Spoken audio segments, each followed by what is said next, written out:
Florida or Arizona? Where would you rather spend the winter in your RV? The Southeast or the Southwest? That's what we're going to talk about today.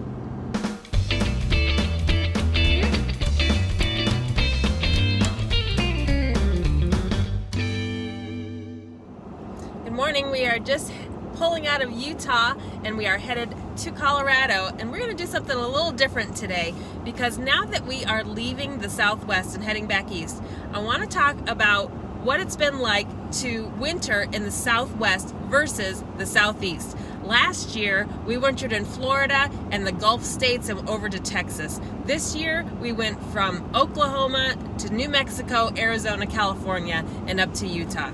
So we're just gonna, while we're taking you on this long driving day today through the Rocky Mountains, we're gonna see how that goes. We're gonna talk about the pros and cons of each region, and so you guys can decide maybe where you wanna winter in your RV.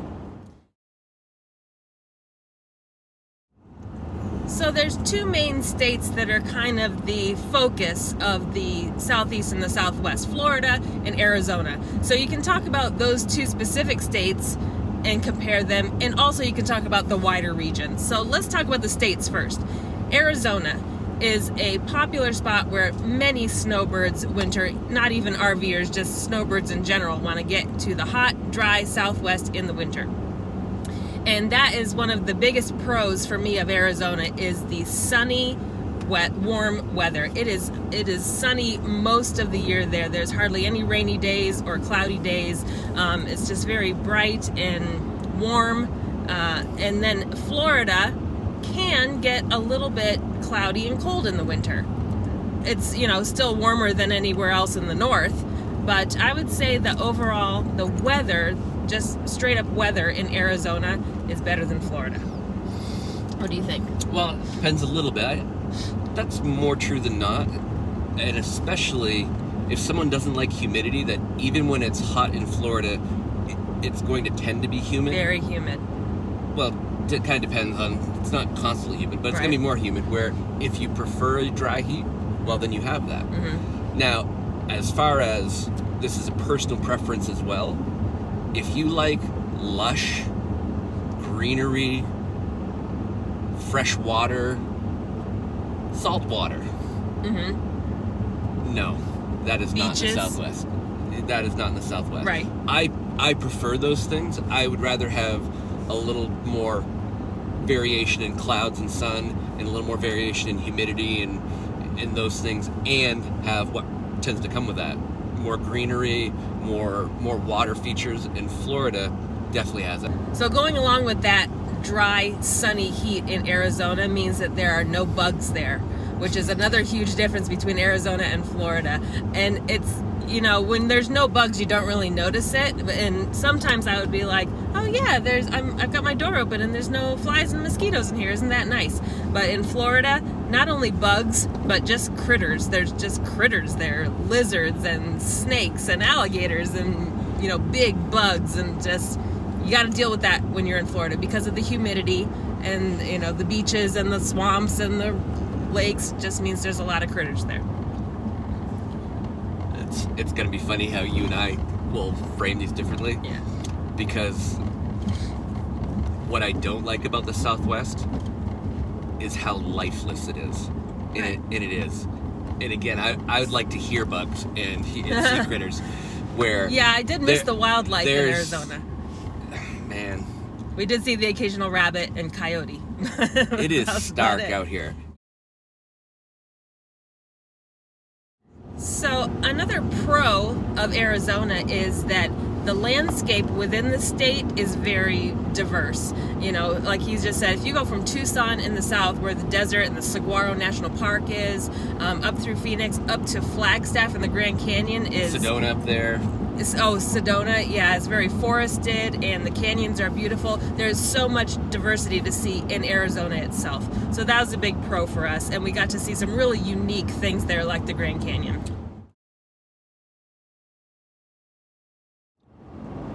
Another pro of the Southwest in general is the availability of boondocking.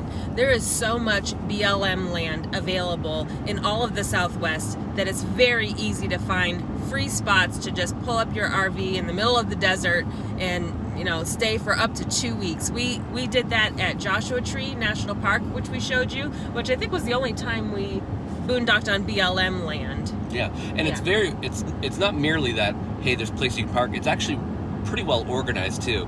So there are designated spots, there's signage, and you can kind of pick how communal with people around, which has its pros and cons. A pro would be, you know, there's kind of strength in numbers. That's where they're going to patrol the, you know, whoever.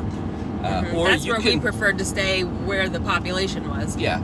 Well, we stayed because there was really highly populated in areas. Portside, Arizona, it was very crowded during January. It was a definite highly popular. Or you could really go off into the boonies a little bit as well. Yes. So, but again, that gets to personal preference. Do you like the idea of boondocking? Then that's a good place to do it. That said, it's still dry and the landscape's what it is, and and there's no hookups out there. There's no water. There's no dump stations. There's dump stations, but you have to drive to them. Yeah. Whereas in the east, it's very rare to find BLM boondocking land, and even when you can, it's mostly for much smaller rigs. I'm not sure that with a 40-foot fifth wheel we could even boondock on BLM in the East Coast. It's usually 30 feet or less, it seems like.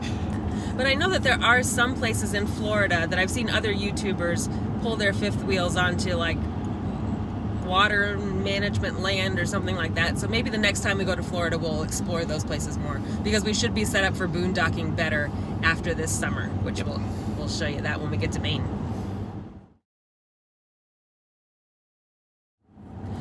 Now, most of the at least 1,000 Trails campgrounds in Arizona specifically are labeled as 55 plus. They're 1,000 Trails Encore parks. And because there's such a huge population of snowbirds that come to the Southwest in the winter, a lot of them are senior focused and age specific.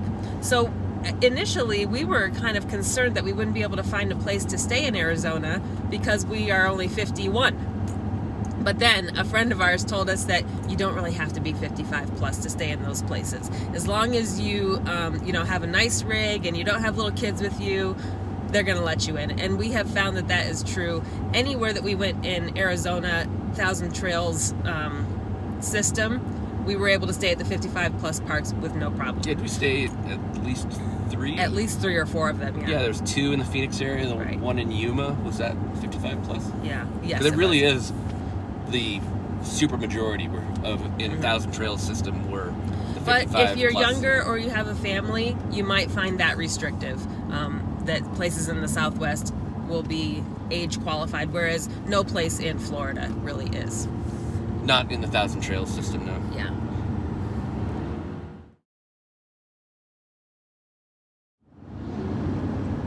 Now, what are some of the cons of the Southwest? Because we have many. We've already touched on a little bit, as it's very isolating and barren out here. I mean, for the past 5 months, we have been staring at rocks and sand and desert. And it's beautiful for a little while, and now we are over it. Where you have the humidity and lushness of Florida, it is the complete opposite in the Southwest. There's no trees, there's scrubby bushes, and the if vegetation, dusty and windy can be an issue here too. Dust as well. storms we've experienced several times, and just the sand and grit that gets in things. And even when there is vegetation, it's all very monoculture. It's one type of tree. It's a couple types of bushes. Yeah, even though cactuses. Yeah, Flagstaff and Sedona were beautiful, and I'm slightly exaggerating, but it's like there was one tree there, one type of tree. I mean, I know there was some bushes, but seriously, compared to what we're used to in the East, where there's such diversity of trees and wildlife and everything in the East, we really missed it out here. We really felt it in our souls that it was dry and dusty, and it was hard. It made it hard for us at times during the winter to be in this kind of landscape.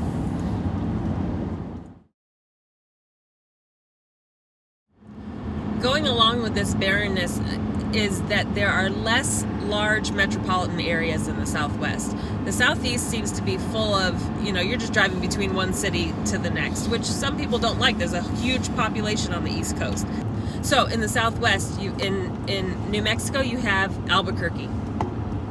In Arizona, and for a week or two, it was Albuquerque. In Arizona, you've got Phoenix, Tucson, Flagstaff.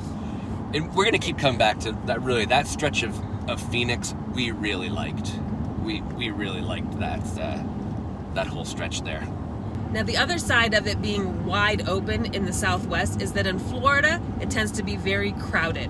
So that could be a con of Florida, depending on what your preference is. If you like being near big cities and population and, crowded beaches and stuff, Florida's your place. The Southwest can be very desolate and isolating, which some people prefer. Well, and it's not just the landscape, it's where's the grocery store, where's those things, and amenities are harder to get to sometimes in the Southwest. Yeah. And then, of course, in Southern California, you've got huge cities, Los Angeles, San Diego, and those were fun to visit. But there's not many big... Southern California for a second. That was nice landscape, super expensive for fuel, but other things as well. And the traffic there was very congested as well. But we liked our parks there. Those actually were very nice Thousand Trail parks that we had in those places. And we got together with friends and stuff. So I could imagine California being a repeat in one sense, except it comes at a cost and it's a long, long drive for us. So that's actually a drawback for us, is we're northeast sort of centric.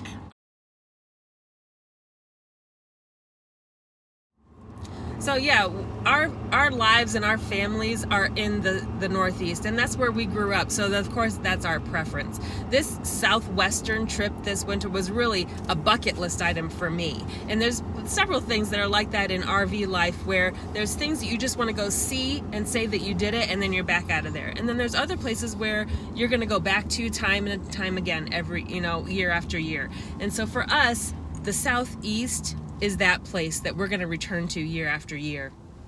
But the Southwest was, let's go see it, let's experience it. As RVers, we want to collect all those states and all those experiences, and then we're probably going to leave there and not do that again. All right, my last con for the Southwest is the cell phone signal with AT&T. We exclusively have used AT&T since we've been on the road for the past year and a half. And we knew that Verizon was in general better in the Southwest, but because we didn't have Verizon already, I said, let's just go and see how our AT&T does. And if we find that we need Verizon, we'll get it while we're on the road. Well, kind of it's borderline. Between a rock and a hard place.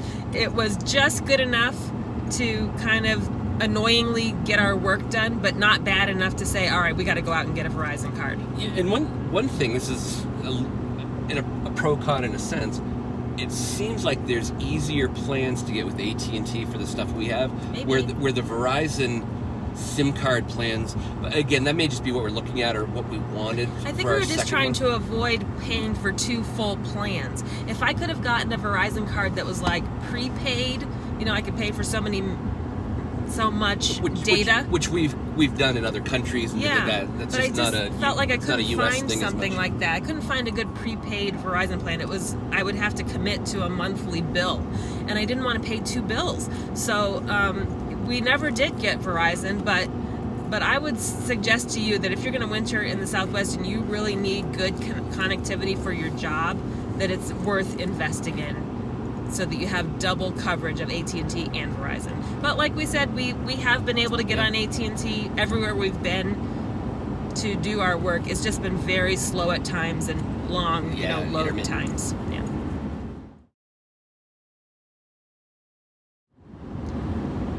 All right, let's switch over to Florida. The pros of Florida, other than being a place where we feel comfortable, it's on the East Coast, it's near our families, it's in the same time zone.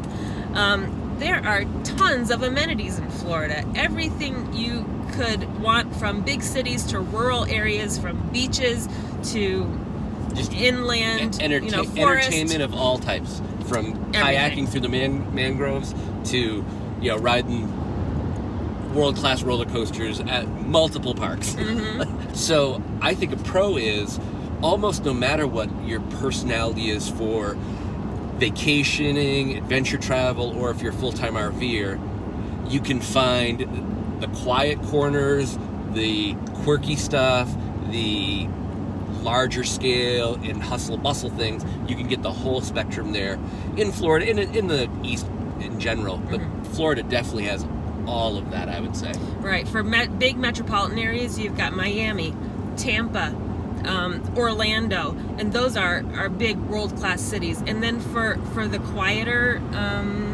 options, you've got the Florida Keys that are very unique. That lake area that's a couple hours lakes south of Orlando that we were at last year. The Panhandle has its own beaches and culture up there, and we love Florida. There's so much diversity there. Stuff, freshwater stuff. What you do not have in Florida is there's definitely not mountain climbing, because it's about 10 feet highest. I don't like someone build a mound there. Yeah. Now, that's probably a pro of landscape in the Southwest. There is a beauty, and probably others like this even more than I do. But it was really cool to see the mountains, the Rockies and other mountainscapes. I've been fascinated while we've been in the Southwest that every town and, I don't know, not businesses so much, but even other things like want to tell you what elevation you're at. Everywhere. Like, I understand if you're high in the mountain. If you're at a high elevation, okay, tell me that you're a mile high. Know how long you have to boil your water? Yeah. Every town sign has the population and the elevation. And I just think it's funny. Like, you're 500 feet in elevation. Okay, why is that important? I don't understand. Because no place in the East wants to tell you what elevation you're at. Or if they do, at least we don't care. But I don't think anyone ever talks about it. No, only if you're at the highest point of something in the East are they going to tell you what elevation you're at. Florida, okay, it's at 0. Like, it's a sea level. Maybe 10, maybe 20 feet. There's nothing to tell you. So that was just kind of a funny thing for us. Yeah, it's different. Oh, you know what the equivalent is? People they really want you to know especially the Northeast, but the East Coast in general, when the town was established. That's the equivalent. Yes. Like, this was established in 1647. True. Or, yes, that's the difference. Where everything out here is right. Much newer. On the town signs in the East, it's population and date established. Yeah. On town signs in the West, it's population and elevation. And I think out here, high score has to do with elevation. Over there, high score back in our neck of the woods is how old it is. That's too funny. A great insight. We just thought of that right now. There. That one's free.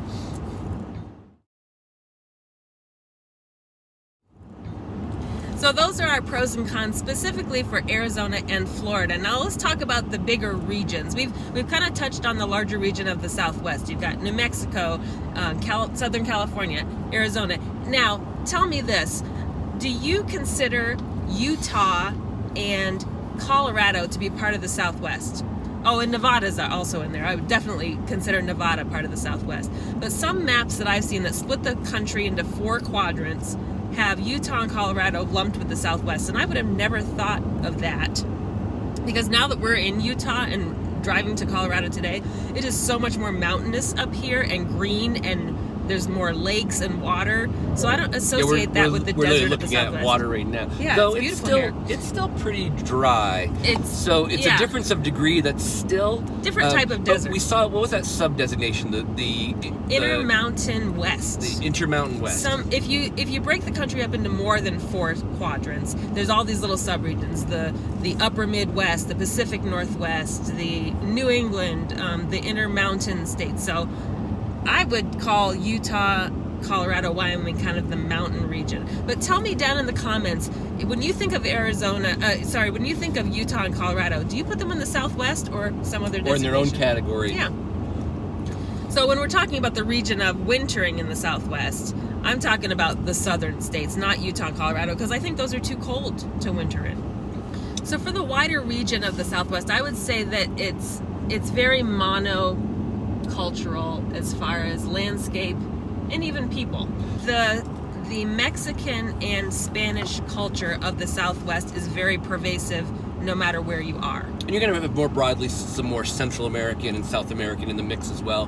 But I think but it's like much Hispanic more culture. It's much more Mexican is the bigger portion of that. Mm-hmm. Latino, Hispanic, where in the East you'll have from the Caribbean.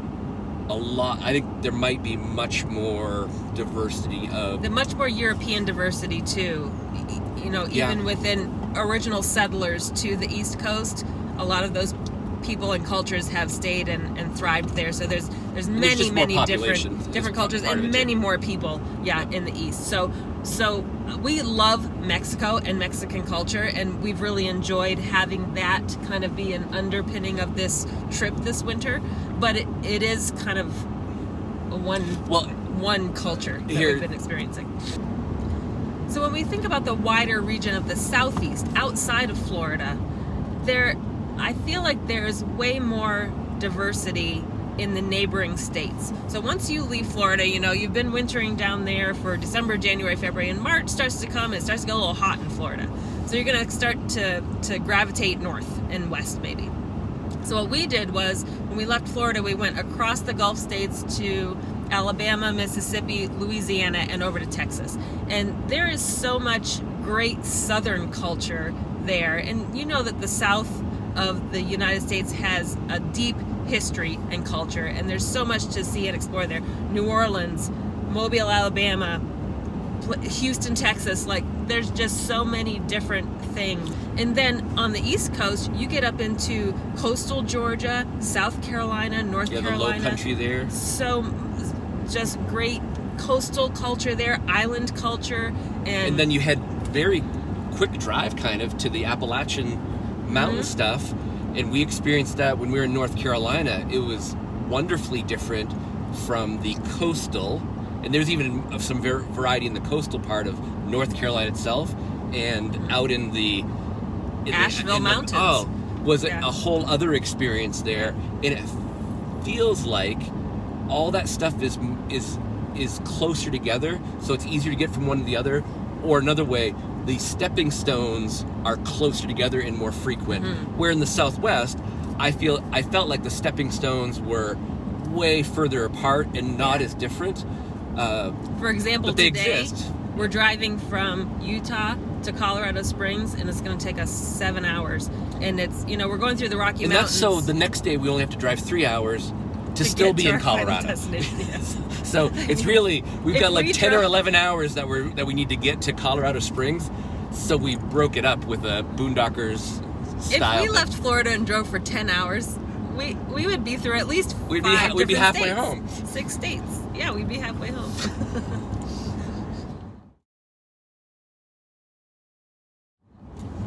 So, overall, Southwest versus Southeast, Arizona versus Florida. There are both pros and cons to each one. Our heart is in the Southeast in Florida. But to be fair, are you closer to the line yourself? Than you, yes. Yeah, there's no line for me. I'm very Jason far. is a one and done with the Southwest, and to his credit, he knew that this was a dream of mine to winter in the Southwest. It was on my bucket list, so he begrudgingly agreed to this winter, and I think he's pleasantly surprised. Begrudging was more about the length of time. Yeah, we had some great experiences. Oh, here this in the has Southwest. been phenomenal. I wouldn't trade the things that we've seen and done here for the world. I would just compress them into 2 months. Smaller time period. But I think for you, it's been really great to have that sun, that bright sky, the dry warmth. I think has been great for you. Yeah. But going forward, our plan is to consistently winter in Florida. You know, you know, as we're continuing to RV over the next several years. So that's just our thoughts on the Southwest versus the Southeast for RV wintering. Hope you found that helpful. I know it was kind of rambling, but we're just on this long trip today and we thought we'd have a little chat. So next week we are going to continue on our way east. We're going to show you some great things that we did in Utah. Salt Lake City, the little city of Delta, Utah, which was so fun, and on to Colorado Springs. So I hope you'll join us for our trek back east. And until then, have a great week. Thanks for joining us. Bye, guys. Oh, and we forgot the most important difference between the Southwest and the Southeast. Disney World versus Disneyland. Oh, Disney World. It's no contest. Come on.